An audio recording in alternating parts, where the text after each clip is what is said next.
Tu n'as aucune excuse aujourd'hui de ne pas investir. Bienvenue dans cet objectif liberté numéro 8 et aujourd'hui je vais te dire pourquoi tu es obligé d'investir même quelques dizaines d'euros chaque mois et que c'est une excuse de ne pas avoir d'argent parce qu'aujourd'hui je vois énormément de monde sur Instagram venir me parler et me dire oui Maxime c'est bien beau, toi tu peux investir chaque mois mais moi aujourd'hui je ne peux pas, j'ai un trop petit salaire, je vais te prouver que c'est possible avec plusieurs solutions. Donc pour parler un petit peu dans cet objectif liberté, c'est moi quelque chose que j'ai rencontré parce que forcément chacun qui investit petit à petit il a trouvé de l'argent à investir, forcément ça tombe pas du ciel cet argent, c'est soit de l'argent qu'on va économiser en plus, soit de l'argent qu'on va gagner en plus grâce à notre travail ou une autre activité, etc. etc. Et aujourd'hui, je vais te proposer 2 solutions pour que tu puisses réellement gagner de l'argent ou en économiser pour pouvoir investir cet argent par la suite et que tu puisses rentrer dans ce monde de l'investissement, même avec quelques dizaines d'euros par mois, ça sera déjà un très très bon début et tu pourras créer de bonnes habitudes qui par la suite te permettront d'investir plusieurs dizaines, voire centaines d'euros chaque mois. Pour commencer, forcément, tu te doutes bien si tu veux investir et dégager de l'argent pour celui-ci, comme je te l'ai dit, c'est soit on économise, soit on gagne plus. Donc pour commencer avec l'économie, eh bien c'est très simple, il faut faire du money management, il n'y a aucun secret aujourd'hui. Si tu veux pouvoir économiser, eh bien tu dois savoir où rentre, où sort ton argent, tu dois suivre tes dépenses au centime près entre guillemets ou au moins à l'euro près pour vraiment savoir quelles sont tes dépenses inutiles, quelles sont tes dépenses obligatoires pour que tu puisses faire le tri et ainsi dégager au moins 30-50 euros. Je pense qu'aujourd'hui, tout le monde, même quelqu'un au SMIC, pourrait dégager 50 euros par mois pour pouvoir en tout cas l'investir. Au lieu de faire une sortie en plus au restaurant ou une sortie en plus au bar, tu l'investis, etc. Forcément, c'est plus compliqué, ça demande de sortir de ta zone de confort. Mais en même temps, si tu veux investir en bourse, eh bien, tu vas être obligé de passer par là. Et je vois même des personnes qui gagnent 3 000, 5 000 euros par mois, donc qui sont largement au-dessus de la moyenne française, qui arrivent à tout dépenser, finir dans le rouge à la fin du mois, alors que honnêtement, ils auraient besoin même que 2000 2500 peut-être à la limite pour vivre. Mais aujourd'hui, si tu as le lifestyle inflation, si ça s'appelle, c'est-à-dire qu'au plus tu vas gagner, au plus ton style de vie va augmenter. Par exemple, si tu gagnais 2000 euros par mois et que tu avais un loyer de 800 euros, que tu t'habillais avec 200 euros par mois, etc. Là, si tu passes à 5000, peut-être que tu vas doubler ton loyer parce que tu gagnes plus, tu vas te faire plus plaisir avec des marques de luxe maintenant, etc. etc. Et c'est ça qui cause la perte d'énormément de personnes et qui les reste bloqués toute leur vie dans le salariat parce que simplement ils sont obligés d'avoir la prochaine paie, sinon ils ne peuvent pas payer leurs factures, leur loyer, leur crédit pour leur voiture, etc. etc. Et ça, crois-moi, je ne veux absolument pas être dans cette case-là. Et si tu t'es mis dedans, ne t'en fais pas, c'est toujours possible de s'en sortir, mais ça va demander beaucoup plus de volonté pour toi. Mais surtout, je pense ce qui est le plus accessible aujourd'hui quand tu veux investir, c'est de gagner plus. Tu as énormément de façons, je te l'avais déjà expliqué. Moi, à 18 ans, j'ai monté des business et ça m'a permis d'investir mon argent en bourse, en crypto-monnaie pour débuter.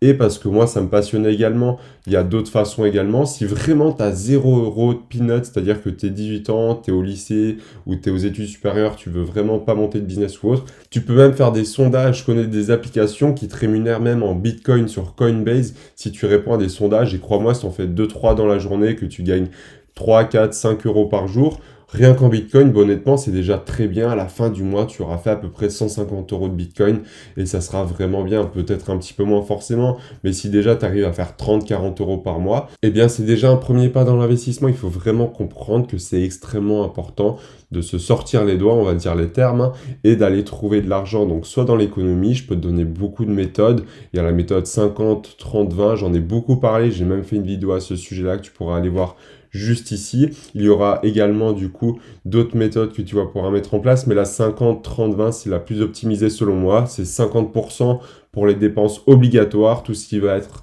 loyer, facture, abonnement, bien évidemment pas des abonnements comme Netflix ou autres, des abonnements vraiment importants qui vont te servir dans la vie de tous les jours, comme Internet, etc. Ensuite, tu auras les 30% qui, moi, selon moi, seront plus préférables à investir. Donc, dans tout ce qui va être épargne de sécurité, investissement, fonds, etc.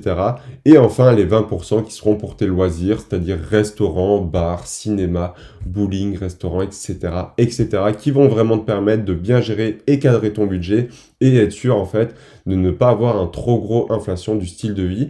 Parce que, comme je te l'ai dit, tu vas dédier que 20%. Donc, c'est-à-dire que si tu gagnais, on va donner des chiffres ronds, 200 euros, il n'y aurait que 400 euros qui seraient dédiés, en fait, à tes loisirs, que maintenant, si tu passes à 4000 euros, eh bien, il n'aurait que 800 euros. Donc, certes, tu aurais une inflation de ton style de vie parce que tu serais passé de 400 à 800 euros, mais au moins, tu ne feras pas dépenser énormément et parce que tu auras aussi une inflation en termes d'épargne également. Tu passes de 30% sur 2000 à 30% sur 400 euros. Donc, ça fait encore une fois le même mécanisme. Et ça, honnêtement, c'est très bien pour nous. Mais pour moi, aujourd'hui, tu n'as aucune raison de ne pas avoir d'argent à investir. Je suis sûr que même la personne qui touche le SMIC va quand même se faire plaisir. Et attention à ça, hein, ne me jetez pas la pierre. Je ne dis pas qu'il ne faut pas se faire plaisir, arrêter son café ou autre. Je dis juste qu'il y a des solutions, des choses à privilégier dans la vie. Moi, par exemple, l'investissement, c'est quelque chose qui me tient extrêmement à cœur. Si tu n'as pas vu la vidéo de mercredi, d'ailleurs, je te parle de comment est-ce que tu vas avoir une retraite. Tu auras 3 solutions pour celle-ci.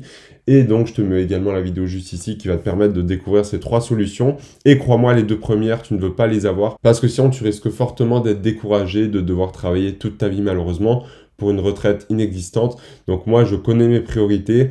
Voilà, à la limite, je préfère ne pas mettre 10 euros dans un Starbucks et plutôt les mettre voilà, en crypto ou en bourse. Je préfère aussi sortir avec mes copains, par exemple, une soirée et ne pas investir en bourse. Il faut trouver le juste équilibre. Mais si tu vas au restaurant tous les jours, je pense qu'il y a 2 ou 3 fois que tu peux faire une exception. Mais également, vice-versa, ne pas enlever toutes tes sorties, 100% de celles-ci, pour pouvoir investir tout l'argent à la place, parce que ce n'est pas tenable non plus sur le long terme. Il faut trouver le juste milieu entre équilibre, balance, dans le sens entre sortir à la fois assez pour voilà, sortir, décompresser, voir nos amis, et en même temps ne pas être dans l'abus et dépenser 300 euros en boîte de nuit comme je peux voir chez plein de jeunes actuellement qui gagnent à peine le SMIC ou qui font des jobs d'été et qui dépensent 2000 euros en boîte de nuit. Je trouve ça un petit peu dommage, ou même dans le dernier iPhone qui en plus de ça ne leur rapporte rien parce qu'il y a différents investissements que tu peux faire, hein. Il y a l'investissement en toi, l'investissement dans ton business, l'investissement dans des actifs financiers. Par exemple, si moi j'achetais un iPhone, certes ça reste quand même un passif qui perd de la valeur, mais d'un autre côté, c'est ça qui me permet de gérer mes clients, ça me permettrait également de filmer, d'améliorer ma qualité, donc ça permettrait concrètement de gagner plus d'argent à la fin du mois, donc ça serait quand même un actif, mais qui évidemment perd de la valeur dans le temps. Donc c'est pour ça que certaines personnes ont des iPhones alors qu'ils font que Instagram et TikTok et qui créent même pas de contenu avec. C'est pourquoi un simple téléphone à 200 euros leur suffirait largement, mais non, il faut qu'ils dépensent 1300 euros pour une preuve sociale à certaines personnes. Même moi qui travaille, je fais avec un Huawei P30 Lite, si tu veux savoir exactement la marque de celui-ci. Je compte quand même le changer parce que ça fait bientôt plus de 4 ans que je l'ai. Donc forcément, il y a un moment où je vais le changer. Mais il faut vraiment comprendre qu'est-ce qui va te rapporter de l'argent, qu'est-ce qui ne va pas t'en rapporter. Et là où l'argent ne te rapporte rien, c'est vraiment là qu'il faut regarder pour couper tes dépenses au maximum. Toujours garder une part de loisir, comme je te l'ai dit, 20%. Ça te suffira largement pour te faire plaisir, aller en restaurant, faire quelques loisirs, etc. Et le reste, ça te permettra vraiment de subvenir à tes besoins ou d'investir pour créer ton futur et être autonome financièrement à l'avenir. Mais après, je suis personne pour te donner des leçons. C'est soit tu prends les choses en main, soit tu continues ce que tu fais actuellement en prenant des risques de ne plus avoir de retraite, de ne plus pouvoir subvenir à tes besoins et simplement laisser énormément d'argent sur le côté. Dans la vidéo de mercredi, je t'ai fait le calcul. Si tu investis 200 euros par mois uniquement sur 45 ans, c'est-à-dire l'âge de la retraite, si tu as 20 ans aujourd'hui, à 10% par mois, qui est le rendement historique du SP500 depuis 1957, eh bien, tu aurais un total de plus de 1 800 000 euros, sachant que tu aurais gagné plus de 1 600 000 euros rien qu'en intérêt. C'est-à-dire que tu aurais dû mettre de ta poche 200 000 euros grand maximum après 45 ans pour gagner 1 800 000 euros. Donc, je pense que le jeu en vaut la chandelle si évidemment la stratégie derrière est bien ficelée, pour éviter de perdre 45 ans d'investissement pour rien si tu as fait la moindre erreur au départ. Mais donc, il faut arrêter avec l'excuse de je n'ai pas d'argent. Si vraiment tu as zéro, tu commences par la base des bases, hein. Tu as des choses gratuites pour gagner des crypto-monnaies. Comme je te l'ai dit, tu as des sondages pour gagner entre 1 et 5 euros par jour de crypto-monnaie. Tu as du Learn and Earn sur Coinbase, sur Binance, sur plein de choses pour gagner quelques dollars aussi en crypto-monnaie. Tu as plein de choses comme ça, tu as des petits boulots à faire, tu peux monter un business, tu peux simplement faire plus d'économies, voilà. Par contre, malheureusement, tu n'as que 2 choix. C'est soit tu gagnes plus, soit tu économises plus, mais il n'y a pas d'autre solution aujourd'hui pour pouvoir investir de l'argent et en investir plus. À toi de choisir dans quel camp tu vas. Tu peux très bien faire les deux. Monter un business et mieux gérer ton argent pour vraiment en dégager un maximum pour investir tout en te faisant plaisir. Ça, c'est à toi de voir. Moi, j'ai choisi de faire les deux. Et apparemment, ça me réussit plutôt pas mal parce que je peux investir entre 200 et 500 euros chaque mois. Donc, honnêtement, je ne vois pas pourquoi tu ne pourrais pas le faire alors que j'ai seulement 19 ans et j'ai commencé à investir comme ça dès l'âge de 18 ans. En tout cas, si tu as les moindres questions ou que tu veux suivre de plus près mon aventure, n'hésite pas à t'abonner sur YouTube, Instagram, je partage également sur Twitter. Et si tu as les moindres questions, n'hésite pas à venir me parler en message privé, j'y répondrai avec grand plaisir.